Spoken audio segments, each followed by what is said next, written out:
सोमवारी सर्वोच्च न्यायालयाने एक निर्णय दिला आणि त्यानंतर दिल्लीतील जवाहरलाल नेहरू विद्यापीठ अर्थात JNU मधली तुकडे तुकडे गँग ही पुन्हा एकदा घोषणाबाजी करायला लागली। सर्वोच्च न्यायालयाच्या निर्णयाने डाव्यांच्या पायाखालची जमीनच सरकली। अफजल हम शर्मिंदा है तेरे कातिल जिंदा है, तुम कितने अफजल मारोगे हर घर से अफजल निकलेगा, तुम कितने हिडमा मारोगे हर घर से हिडमा निकलेगा, भारत तेरे तुकडे होंगे अशा चिथावणीखोर घोषणा याआधी अनेकदा आपण JNU विद्यापीठातून ऐकल्यात। यातील अफजल हा जिहादी आतंकवादी मोहम्मद अफजल हा होता, तर हिडमा हा जहाल नक्षलवादी होता। जे देशद्रोही होते त्यांच्या बाजूने हे डाव्या विचारसरणीचे सगळे विद्यार्थी घोषणा देतात।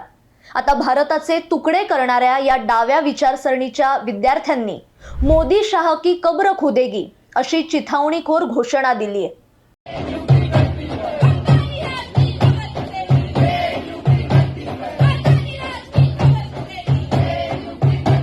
सर्वोच्च न्यायालयाने असा काय निर्णय दिला की हे डाव्या विचारसरणीचे विद्यार्थी पंतप्रधान नरेंद्र मोदी आणि केंद्रीय गृहमंत्री अमित शहा यांची कबर खोदायला निघालेत?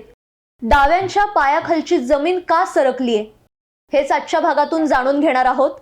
नमस्कार, मी बागेश्री पारनेरकर आणि आपण पाहत आहात डिजिटल विवेक। सोमवारी म्हणजे 5 जानेवारीला विद्यापीठातल्या साबरमती वसतिगृहाच्या बाहेर एक कार्यक्रम आयोजित केला होता। त्याला साधारण 30-35 विद्यार्थी उपस्थित होते। 5 जानेवारी 2020 रोजी JNU मध्ये झालेल्या हिंसाचाराच्या स्मरणार्थ या कार्यक्रमाचं आयोजन केलं होतं। मात्र सर्वोच्च न्यायालयाने दिल्ली दंगलीतील आरोपी उमर खालिद आणि शर्जील इमाम यांना जामीन देण्यास नकार दिला। उमर खालिद आणि शर्जील इमाम यांनी जामिया मुस्लिम स्टुडंट्स सारख्या व्हॉट्सअप ग्रुपच्या माध्यमातून 2020 मध्ये झालेल्या दंगलीचं समन्वय केल्याचं पुढे आलं। त्यांचा उद्देश हा फक्त निषेध करायचा एवढाच नव्हता, तर देशभर अस्थिर परिस्थिती निर्माण करायची आणि दंगली पेटवायच्या हा त्यांचा मुख्य उद्देश होता। म्हणूनच UAPA अंतर्गत त्यांना जामीन नाकारण्यात आला आणि सर्वोच्च न्यायालयाने सुद्धा हा निर्णय योग्य ठरवला। या निर्णयानंतर JNU मधले डाव्या विचारसरणीला पाठिंबा देणाऱ्या ज्या काही विद्यार्थी संघटना आहेत त्यांनी चिथावणीखोर घोषणाबाजी करायला सुरुवात केली। पंतप्रधान नरेंद्र मोदी आणि केंद्रीय गृहमंत्री अमित शहा यांच्या विरोधात घोषणा द्यायला सुरुवात केली। मोदी हटाओ देश बचाओ, मोदी शाह की कब्र खुदेगी, अमित शहा मुर्दाबाद अशा प्रकारे घोषणा देऊन त्यांनी गोंधळ घातला।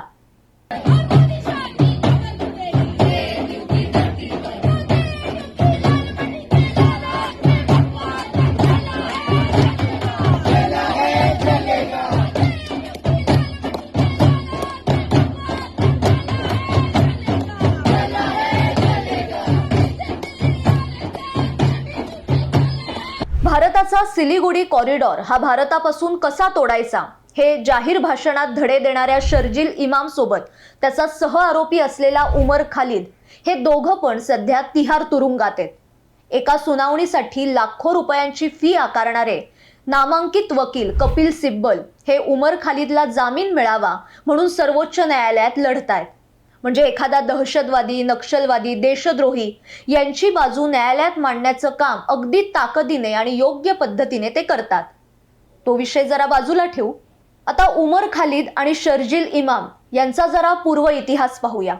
2016 साली उमर खालिदने देशाचे तुकडे करण्याची तर 2020 मध्ये शर्जील इमामने आसाम भारतापासून तोडण्याची आणि सिलिगुडी कॉरिडॉर अर्थात चिकन नेकवर फक्त मुस्लिमांचा हक्क आहे असं उघडपणे जाहीर केलं होतं। आणि यांच्यासाठी काँग्रेसचे कपिल सिब्बल हे न्यायालयात लढतायत। JNUचा माजी विद्यार्थी असलेला उमर खालिद हा उघडपणे भारत देश तोडण्याची भाषा करत होता। त्याने दहशतवादी मकबूल भट आणि अफजल गुरुच्या सुटकेसाठी सुद्धा आंदोलनं केली होती। या उमर खालिदचे वडील सय्यद कासिम रसूल इलियास हे मूळचे महाराष्ट्राचे। एकेकाळी बंदी घातलेल्या students Islamic movement of India Simi या संघटनेत ते सक्रिय होते। उमर खालिदचे आई वडील हे सध्या अमेरिकेच्या दौऱ्यावर आहेत। देशद्रोहाचा आरोप उमर खालिदवर असल्यामुळे त्याला जामीन मिळत नाहीये आणि त्याला जामीन मिळावा यासाठी त्याचे आई वडील अमेरिकेसारख्या देशाचे उंबरठे झिजवतायत। अमेरिकी काँग्रेसी सदस्यांची त्याच्या आईवडिलांनी भेट घेतली। त्यानंतर 8 सदस्यांनी उमर खालिदला जामीन मिळावा आणि त्याच्या विरोधातला खटला हा निपक्षपातीपणे चालावा यासाठी वॉशिंग्टन इथल्या भारतीय राजदूतांना एक पत्र दिलं. इतकंच नाही तर न्यूयॉर्कचा मेयर जोहरान ममदानी याची सुद्धा त्याच्या आईवडिलांनी भेट घेतली आणि या ममदानी महाशयांनी प्रिय उमर असं म्हणत एक सहानुभूतीपर पत्र या उमर खालिदला पाठवलं. त्याच्या आईवडिलांना भेटून आनंद झाला आणि उमर खालिदच्या विचारांचं आणि त्याच्या संघर्षाचं ममदानीने समर्थन दिलं. वा रे वा, म्हणजे देशद्रोहाचं काम या उमर खालिदने केलंय, पण अगदी शौर्याचं काम केल्यासारखं त्याचं कौतुक केलं जातंय. यावरून एक गोष्ट लक्षात येते की या षडयंत्राचे धागेदोरे हे कुठपर्यंत जाऊन पोहोचलेत. एक साधा विचार करा की कपिल सिब्बल हे एका सुनावणीसाठी भरमसाठ फी आकारतात. ती सर्वसामान्यांना परवडणारी नसते. त्याप्रमाणेच उमर खालिदच्या कुटुंबाला सुद्धा ती परवडणारी नाहीये. पण हे उमर खालिदचे आई वडील अमेरिकेचा दौरा करतात. तिथले ते काँग्रेसचे सदस्य ममदानीसारखे कट्टर धर्मांध मुसलमान यांची भेट घेतात आणि आपल्या मुलाला न्याय मिळावा म्हणून त्यांच्याकडे मदत मागतात. हा एवढा पैसा त्यांच्याकडे आला कुठून? बरं, हा पैसा त्यांचा नसेल तर त्यांना आर्थिक मदत नेमकं कोण करतंय? हे प्रश्न जेव्हा मनात निर्माण होतात तेव्हा एक गोष्ट स्पष्ट होते की यामागे मोठं षडयंत्र आहे. फेब्रुवारी 2023 मध्ये काँग्रेसचे नेते पवन खेडा यांच्या नेतृत्वाखाली मोदी सरकार विरोधात एक आंदोलन झालं होतं. त्यावेळी मोदी तेरी कब्र खुदेगी अशी एक घोषणा देण्यात आली होती. त्याआधी 2019 मध्ये अलीगड मुस्लिम विद्यापीठात एक आंदोलन झालं. त्यामध्ये हिंदू तेरी कब्र खुदेगी अशी घोषणा दिली आणि आत्ताची JNU मधली घोषणा. यावरून एक गोष्ट लक्षात येते की काँग्रेस डाव्या विचारसरणीचे आणि धर्मांध मुसलमान यांचे देशद्रोही विचार आणि त्यांची भाषा एकच आहे. आत्ताच्या या सगळ्या घोषणाबाजीवरून मुख्यमंत्री देवेंद्र फडणवीस यांनी अतिशय परखड शब्दात प्रतिक्रिया व्यक्त केली आहे.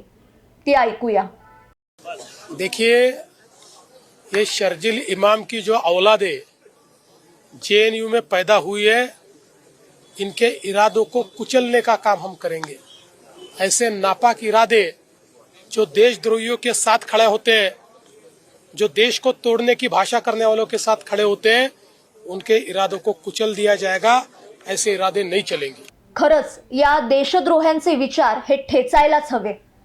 आता या सगळ्या प्रकारानंतर दिल्लीतील वसंत कुंज पोलीस ठाण्यात दिलेल्या तक्रारीत विद्यापीठाने असं म्हटलंय की या घोषणा द्वेषयुक्त असून त्यांनी JNUच्या आचारसंहितेचं उल्लंघन केलंय. विद्यापीठाने या कृत्याला भारताच्या माननीय सर्वोच्च न्यायालयाचा थेट अवमान असं म्हटलं असून भारतीय न्याय संहितेच्या संबंधित कलमांखाली FIR नोंदवण्याची मागणी केली आहे. त्याचबरोबर या घटनेत सामील असलेल्या विद्यार्थ्यांना तात्काळ निलंबन किंवा कायमस्वरूपी बडतर्फी यासारख्या शिस्तभंगाच्या कारवाईला सामोरं जावं लागेल असं JNU प्रशासनाने Xवर केलेल्या पोस्टमध्ये म्हटलंय. आता या सगळ्या प्रकरणावर कारवाई झाली असली किंवा JNU विद्यापीठ प्रशासनाने काहीही म्हटलं असलं तरी गेल्या अनेक वर्षांपासून JNU विद्यापीठात देशद्रोही विचार पसरवले जात आहेत. JNU म्हणजे देशद्रोही कृत्य करणाऱ्यांचा एक अड्डा बनलाय आणि याचा वेळीच बंदोबस्त केला नाही तर परिस्थिती हाताबाहेर जाईल. एकेकाळी देशातील आघाडीच्या बौद्धिक केंद्रापैकी एक मानलं जाणारं JNU आता वारंवार वादात सापडतंय. हा वाद फक्त घोषणाबाजी पुरता मर्यादित नाहीये तर देशातील महत्त्वाच्या शिक्षण संस्थांमधील बिघडलेल्या वैचारिक संतुलनाचा आहे आणि विचारांची ही डावी वाळवी वेळीच रोखायला हवी, नाहीतर अख्खा देश पोखरून टाकेल. आजच्या भागात इथेच थांबते, पण याविषयी तुम्हाला काय वाटतंय ते नक्की कळवा आणि अशाच महत्त्वाच्या विषयांसह आपण वारंवार भेटणार आहोत. त्यासाठी साप्ताहिक विवेकच्या YouTube चॅनलला आजच सबस्क्राईब करा. धन्यवाद.